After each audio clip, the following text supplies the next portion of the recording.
In today's headlines, a man who's dedicated nearly 4 decades to the military defense of this country will now oversee its political governance. Sir Jerry Mateparai was officially sworn in as Governor-General at Parliament today and says the prospect of being able to serve both the Queen and the New Zealand people is a privilege.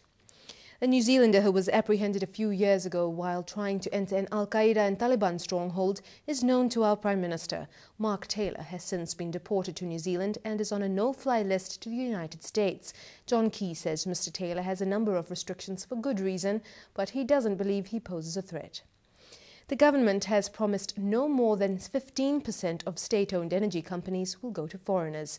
The government wants Kiwis to own 85 to 90% of shares and is confident there is local demand for that level of investment. SOE Minister Tony Ryle admits some details need to be worked out about share prices and how the scheme will work. The tourism sector has released its future statement outlining its priorities for the next 3 years. In its wish list for the next government, the Tourism Industry Association suggests observing Waitangi Day and Anzac Day on Mondays to increase domestic tourism.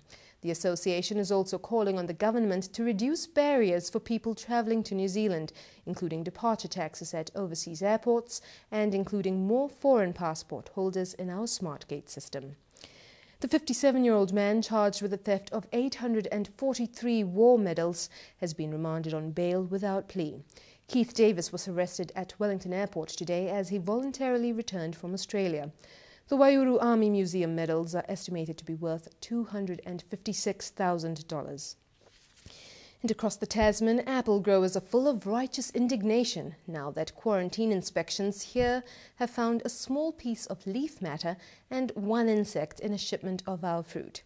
One consignment of New Zealand apples out of the 12 destined for Australia was rejected, and the find is being used to support claims that Kiwis are trying to wreck the Australian apple industry.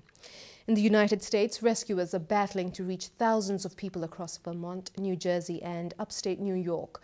Emergency provisions have had to be airlifted to those communities stranded by the floods. The death toll from Hurricane Irene is nearing 50. Libyan rebels are ready to launch an assault on Muammar Gaddafi's hometown of Sirte, but they're holding fire for now. The National Transitional Council has given pro-Gaddafi forces until Saturday to surrender. Meanwhile, the former dictator has a new grandchild. His daughter Aisha gave birth just after escaping to Algeria with family members.